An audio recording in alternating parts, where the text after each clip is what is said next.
Okay, so you're at that point, right? You've reached that intermediate level in English. You can have a conversation, you understand most of what's going on, but you know there's something missing. You want to sound, well, more natural. Let's break down how to take that final step. It's a really common feeling, isn't it? You've got the vocabulary, you studied the grammar, but when you actually speak, it just feels a little stiff, a little clunky. Trust me, you are not alone in this. And the answer is almost always hiding in the tiny little details. So, what's the big secret here? Well, it's not about memorizing another 1,000 words. Nope. It's about absolutely mastering a few very specific, high impact grammatical choices. Getting these small things right is what takes your speech from just being correct to sounding genuinely fluent. So, let's dive into the 4 key pillars that will make all the difference. First up, we've got Pillar 1, precise pointing. This is all about those small but incredibly powerful words we use all the time to point at things in the world and in our conversations. We're talking about this, that, one, and ones.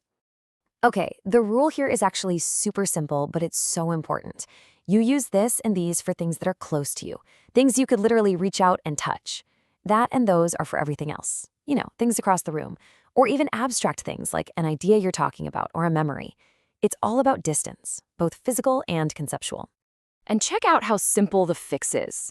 A learner might say, I like this painting over there, focusing on the painting itself. But a native speaker hears over there and their brain automatically flips the switch to that. It's such a tiny change, but it has a huge impact on how natural you sound. Now, the other half of this pillar is using one and ones so you don't sound so repetitive. One is easy. It just replaces a singular noun. But ones is a little special. It replaces a plural noun, and you almost always see it following an adjective. And boom, here it is in action. I prefer the blue shoes, but those black ones are nice too. You see that? Ones stands in for shoes, and it's tucked right in there after the adjective black. That is the smooth, natural pattern you really want to get the hang of. All right, let's move on to our second pillar, natural frequency. This is all about talking about how often you do things, and it's a huge area where just translating directly from your native language can really get you into trouble. So forget about saying 1 time or 2 times. Yeah, people will understand you, but it just doesn't sound quite right. In fluent, everyday English, we use this special formula. For 1 time, it's once a. For 2, it's twice a. And for 3 or more, it's simple, just the number plus times a. Now, the most important thing to get here is that these are fixed phrases. You have to learn them as a single chunk. A learner might translate word for word and say, I exercise 3 times in a week. But the natural rhythmic English is, I exercise 3 times a week. You've got to memorize the whole pattern, once a day, twice a month, 5 times a year. Okay, pillar 3, let's tackle a classic problem that trips up so many learners, the speed puzzle. What on earth is the real difference between fast and quickly? They seem so similar, but you really can't just swap them whenever you want. So here's the deal. It all comes down to what you're describing. Fast is about the rate of motion, the speed of something, like a fast runner or a fast internet connection. Quickly, on the other hand, is about the total time it takes to complete something.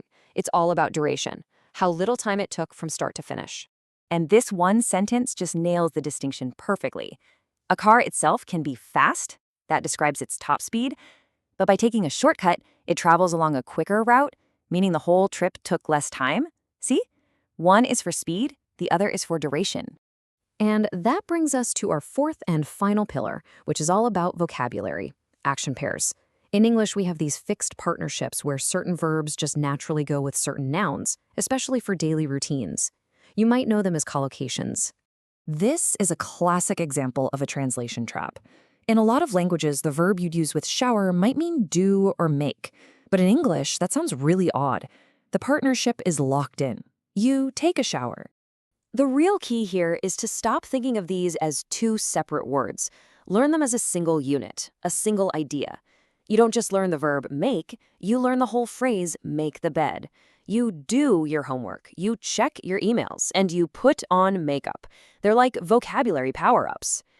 So there you have it, the 4 pillars: pointing, frequency, speed, and action pairs. But, and this is a big but, just knowing these rules is not the finish line. The real goal is to get to a point where you use them without even thinking. So, how do we get there? Well, your path forward is pretty clear, and it's got 3 simple steps. First, you need repeated exposure. Read and listen to a ton of English so you see and hear these correct patterns over and over again. Second, get immediate feedback from a teacher or a language partner so you know when you're making a mistake. And finally, deliberate practice. Don't just talk, actively try to use these specific patterns until they become totally automatic. Honestly, mastering these 4 little areas is one of the fastest, most direct ways to sound more natural and fluent. They really are the details that make all the difference. So, the only question left is, which one of these 4 pillars are you going to start practicing today? Go on, pick one and get started.